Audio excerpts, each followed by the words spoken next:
Why is it detrimental to center-state relation when the post of governor becomes politicized? Introducing Educami's GS Main Support Program and Test Series with structured mentorship for 2023. This program is a valuable resource for students preparing for the mains examination this year and those planning to appear the next year. Here's what you can expect: 7 subject-wise PYQ sessions, 18 full-length tests including 2 essay tests, model answers for all test papers, post-test discussions, 8 practice tests with model answers and mentor evaluation, and structured mentorship. Get ready to excel in your mains. With this support program and test series, you can enhance your knowledge and pave the way towards fulfilling your dreams. Don't miss out on this opportunity. Register now and seize the chance to become an expert in your mains preparation. Take charge of your aspirations and make them a reality. Hello everyone, welcome to Educami, and today we are going to see our UPSC CSE Masterclass program for prelims and mains. Now in this initiative, we have already seen some videos.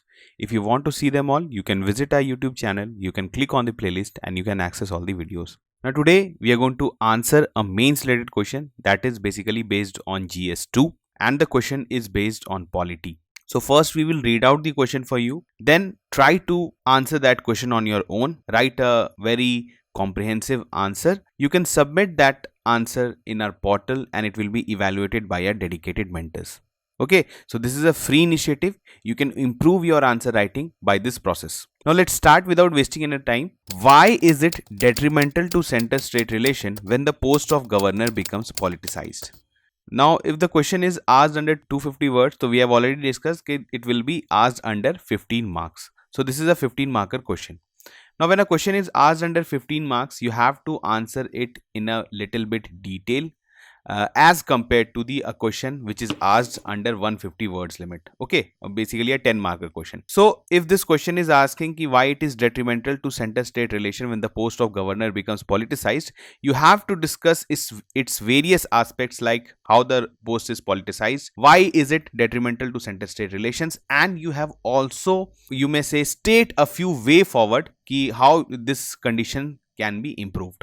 Okay, now if you'll see the syllabus of GS2, General Studies 2, you will find topics like function and responsibilities of the union and the states, issues and challenges pertaining to the federal structure, devolution of power and finances up to local levels and challenges therein. So you can find these topics in syllabus also, because whenever a question is asked on governor or certain topics like these, basically these topics belong to the federal structure or the you may say the center state relations. Even this question can come under another topic also, that appointment to various constitutional posts. Now governor is a constitutional post. अब उसमें appointment कैसा होता है, उसके removals कैसे होते हैं, उसमें कितना पॉलिटिसाइजेशन है, तो all these comes under the topic. ठीक है, तो इसी कारण we have already told you the questions that are asked in mains, specifically in GS2. If you will talk about polity, it is strictly based on the syllabus given.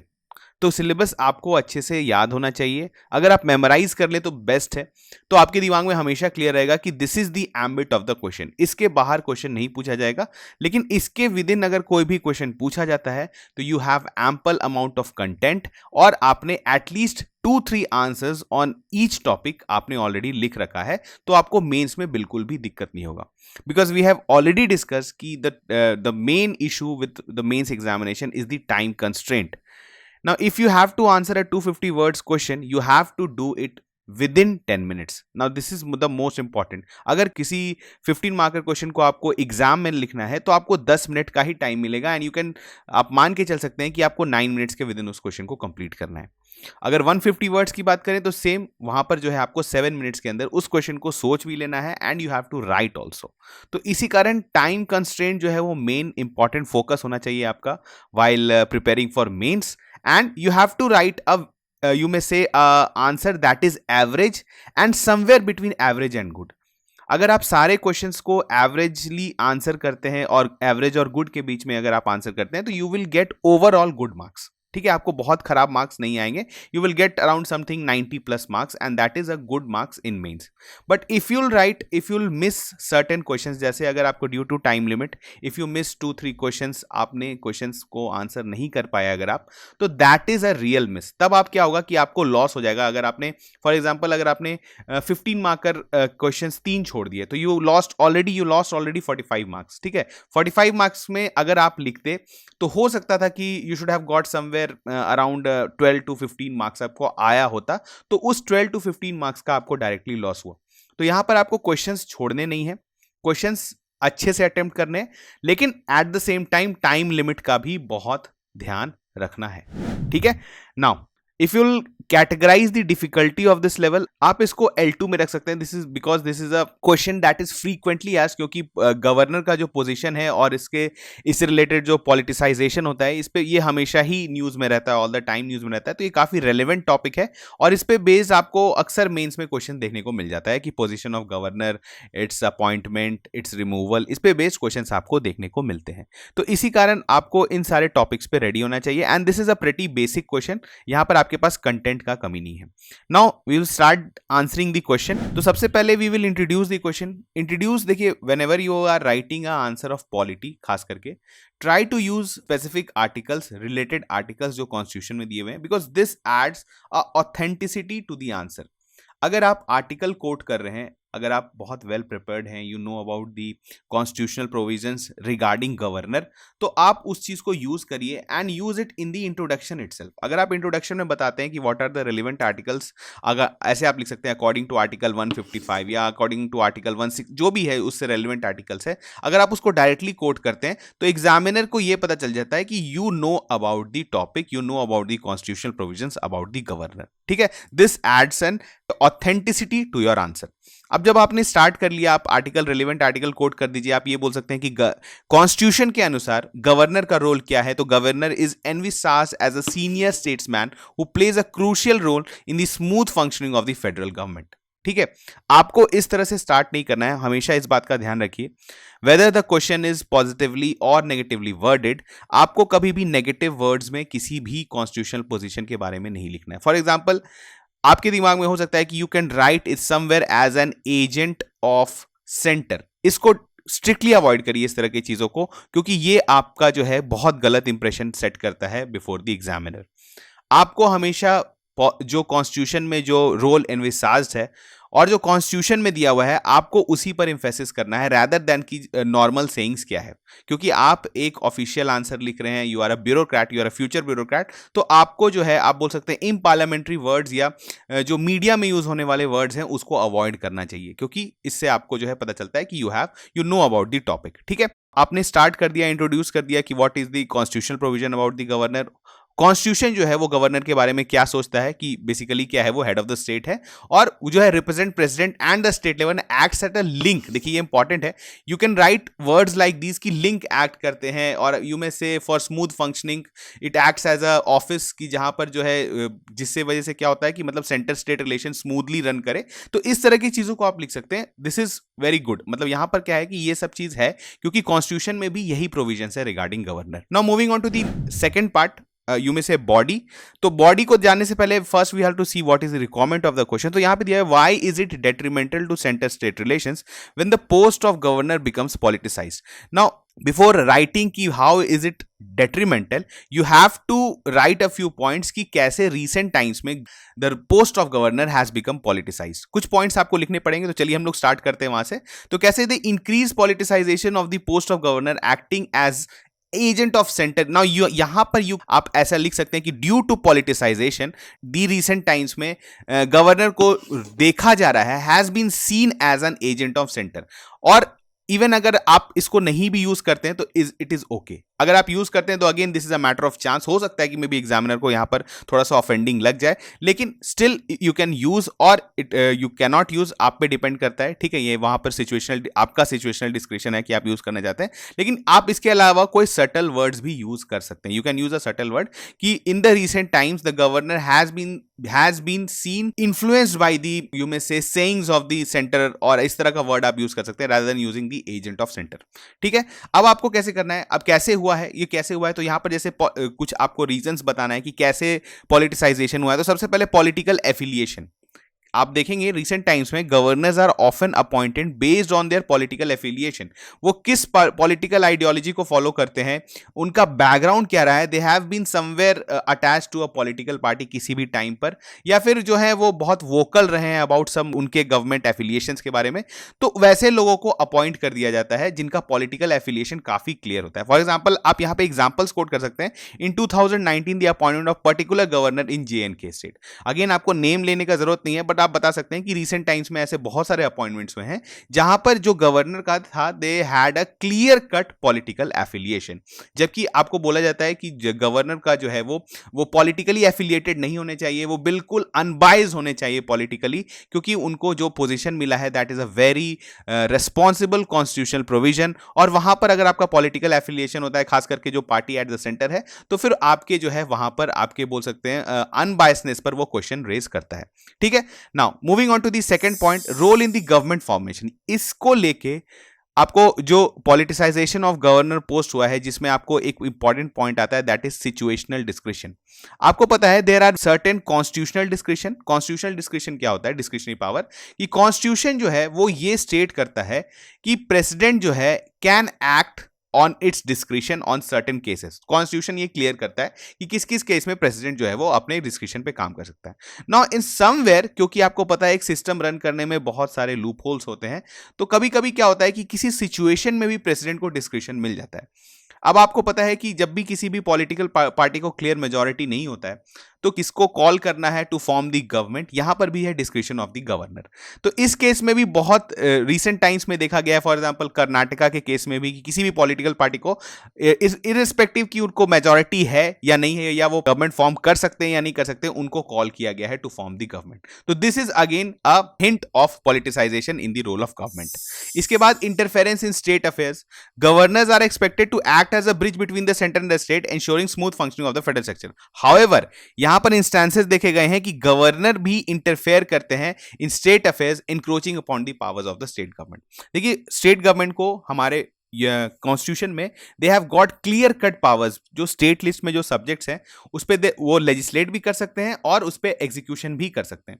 लेकिन some time may be recent times में देखा गया, for example आप example quote कर सकते हैं कि governor of Rajasthan state was accused of overstepping constitutional boundaries by interfering in day to day administration and policy decisions of state government. ये भी फ्रीक्वेंटली देखा गया है, इसको न्यूज में भी कवर किया जाता है कि बहुत टाइम जो है ऐसा परसीव किया जाता है कि गवर्नर जो है वो एक हिडन हिंड्रेंस प्रोवाइड कर रहे हैं in the executive function of the state government. ठीक है, तो इस तरह की चीजों को आप कोट कर सकते हैं। रियल एग्जांपल मत कोट करिए, स्टेट कोट कर सकते हैं, किसी गवर्नर का नाम आप नहीं लीजिए, और इसको आप कोट करके बता सकते हैं कि इससे, जैसे first role is political affiliation, ये माना जाता है कि वो अनबाइज नहीं होते हैं, उनका पॉलिटिकल एफिलिएशन जो है वो क्लियर होता है, मतलब वहां पर होता है, और आप एक तरह से बोल सकते हैं कॉन्फ्लिक्ट ऑफ इंटरेस्ट देखने को मिलता है। The second point is role in government formation का, जो सिचुएशनल डिस्क्रिशन को यूज करते हैं, बट यहां पर पॉलिटिकल पार्टी से क्योंकि इन्फ्लुएंस है तो उनके पार्टी को फेवर करने का कभी ना कभी कोशिश होता है। Third point is interference in state affairs, state affairs में इंटरफेरेंस देखने को मिलता है। तो these are all the reasons of politicisation of the post. ठीक है, पॉलिटिसाइज होता है,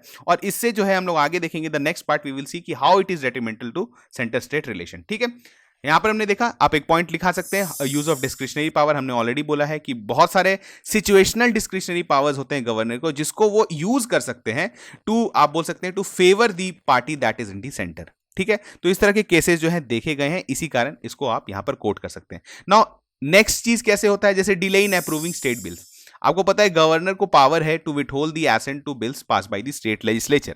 अब इसमें कुछ ऐसे बिल्स हैं जो स्टेट गवर्नमेंट के लिए काफी इंपॉर्टेंट है, अगर आप उसको डिले करते हैं, रिफ्यूज करते हैं एसेंट देने का, तो इसको भी आपको एक तरह से कहा जाएगा ऑब्स्ट्रक्शन ही कहा जाएगा in functioning of the state government. और इन दी रिसेंट टाइम्स देखा गया है कि जो भी स्टेट गवर्नमेंट जो जहां पे डिफरेंट गवर्नमेंट है from the as compare to centre, तो वहां पर जो है ऐसा हिंड्रेंसेस देखने को गया है इन सर्टेन गवर्नमेंट बिल्स। तो इसको भी आप कोट कर सकते हैं, this is also a politicisation. अब इससे क्या होता है कि कैसे ये impact, now moving on to the second part is कि कैसे इंपैक्ट करता है ये सेंटर स्टेट रिलेशन को। तो सबसे पहला है कि इट इज स्ट्रेन रिलेशन करता है, कि अगर इफ गवर्नर के आप बोल सकते हैं ऑफिस को यूज कर रहे हैं to influence the state government का वर्किंग को, और अगर आप एक अनवारंटेड ऑब्स्ट्रक्शंस क्रिएट कर रहे हैं, तो again this leads to strain relations. जबकि ऐसा होना नहीं चाहिए, क्योंकि सेंटर स्टेट रिलेशन काफी स्मूथ होना चाहिए, तभी आपका ओवरऑल डेवलपमेंट होता है। इसके बाद इरोजन ऑफ स्टेट ऑटोनॉमी, अगर इफ फ्रीक्वेंटली आप यूज करते हैं ऑफिस ऑफ गवर्नर को इस तरह के न्यूसेंसेस को क्रिएट करने के लिए या फिर अनकॉन्स्टिट्यूशनल काम करने के लिए,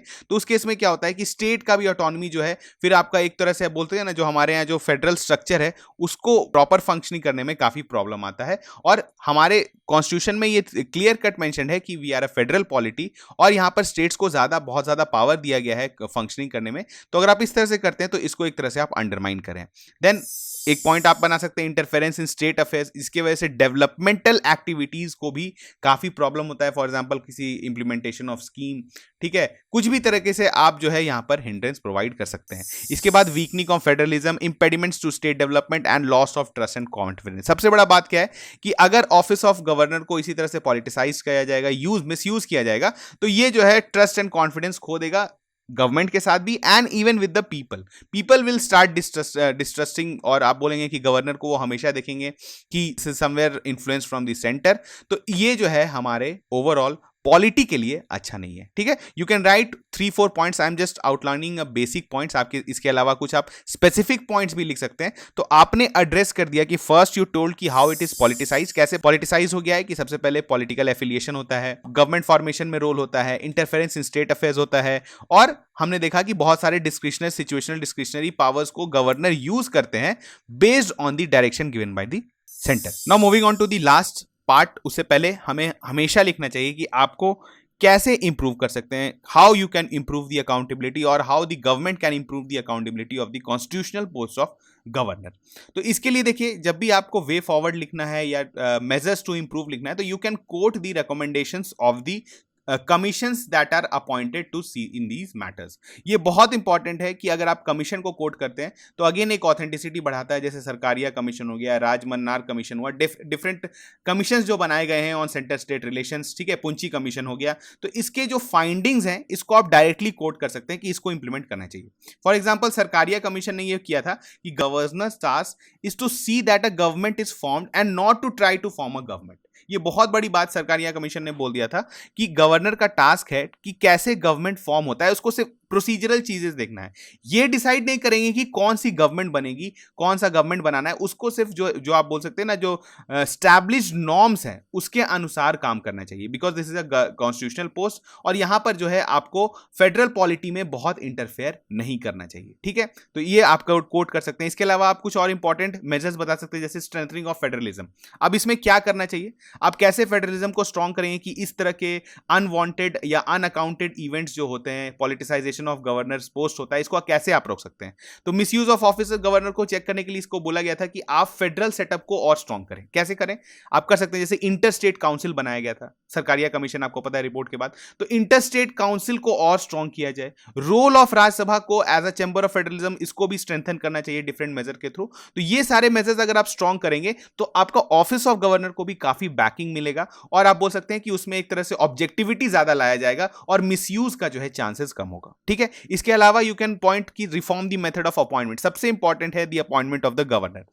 आपको पता है इट इज बिकॉज जो अपॉइंटमेंट होता है that is done by the centre, और यहां पर कोई क्लियर कट क्राइटेरिया नहीं है कि क्या कि पर्सन में इतना क्वालिफिकेशन होना चाहिए या फिर इस तरह का बैकग्राउंड होना चाहिए। तो इसके वजह से क्या होता है, there is very much you may say randomness in appointment of the governor. ठीक है, तो यहां पर क्या होता है कि बहुत अगर एक ऐसा बॉडी बनाया जाए, पैनल बनाया जाए जो कि रेकमेंड करे names for the appointment for the post of governor, तो ये काफी अच्छा होगा, जिसमें इस पैनल में आपके स्टेट लेजिस्लेचर का भी कुछ रिप्रेजेंटेशन होना चाहिए, स्टेट गवर्नमेंट का भी कुछ रिप्रेजेंटेशन होना चाहिए, सेंटर का भी रहना चाहिए, तब जाके जो है अकाउंटेबिलिटी आएगा in the method of appointment of the governor, और ये जो है आप एक तरह से डीपॉलिटिसाइज करेगा पोजीशन ऑफ द गवर्नर। इसके बाद कोड ऑफ कंडक्ट स्टैब्लिश करना चाहिए, code of conduct of governor की, जिसके वजह से वो डिस्क्रिशन पावर, जो डिस्क्रिशनरी पावर उनको मिला हुआ है, वो काफी लिमिट में रह के उसको यूज करें, ऐसा ना करने लगे कि उसको मिसयूज कर ले। अगर मिसयूज होता है तो फिर उन पे जो है इस तरह की चीजों पे काफी ज्यादा उनके मतलब आप कोड ऑफ कंडक्ट वायलेशन में अंडर उनको जो है इसके अंदर देखा जा सकता है, ठीक है। ऑब्वियसली बहुत ज्यादा सुइंग नहीं कर सकते हैं आप, क्योंकि this is a constitutional post और इनको बहुत सारे इम्यूनिटीज मिले रहते हैं, बट स्टिल एक कोड ऑफ, जैसे इलेक्शन के केस में मॉरल कोड ऑफ कंडक्ट होता है ना, एमसीसी फॉलो होता है, तो ये आपको बाय डिफॉल्ट फॉलो करना पड़ेगा, और जब धीरे धीरे ये फॉलो होने लगता है तो दिस बिकम्स अ नॉर्म। तो इसी तरह का कुछ कोड ऑफ कंडक्ट जो है वो गवर्नर ऑफिस के लिए भी रहना चाहिए। पुंची कमीशन ने 2010 में रिकमेंडेशन किया था कि the phrase during the pleasure of the president should be deleted from the constitution, governor should be removed.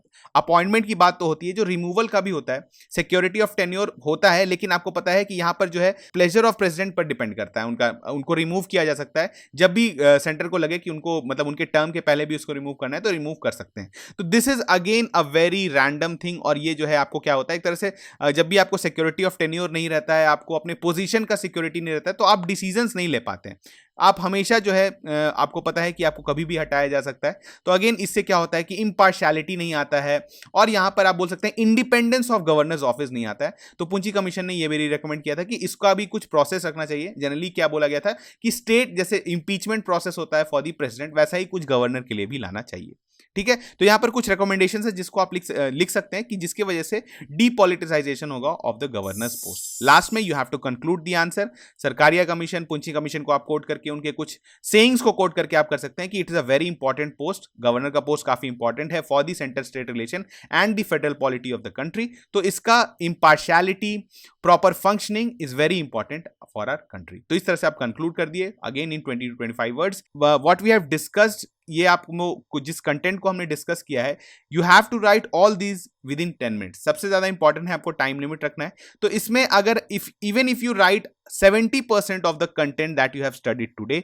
अगर 70% भी आप इस कंटेंट को जो अभी आपने पढ़ा है, इसको अगर आप ऑर्गेनाइज करके लिख देते हैं एग्जाम में, तो you will fetch good marks, ठीक है। तो इसी का, इस पूरे सीरीज का यही मकसद है कि आपका एक तो नॉलेज इंफॉर्मेशन इंक्रीज होना चाहिए कि क्या कौन कौन से पॉइंट्स आपको लिखने हैं, and the second most important कि आपको पूरे जो रिक्वायरमेंट्स है ऑफ द क्वेश्चन, जो भी रिक्वायरमेंट्स जो उस क्वेश्चन सीख कर रहा है, जो कि आपको फुलफिल करना है, तभी जाके आपको मैक्सिमम मार्क्स मिलेगा। वो आपको यहां पर हम लोग करके दिखा रहे हैं। तो वंस अगर आप ये पूरे रिक्वायरमेंट्स को एड्रेस कर दे रहे हैं, तो यू विल गेट, अगर for example if a 15 mark question, you will get around 6.5 to 7 marks, and this is a very good marks.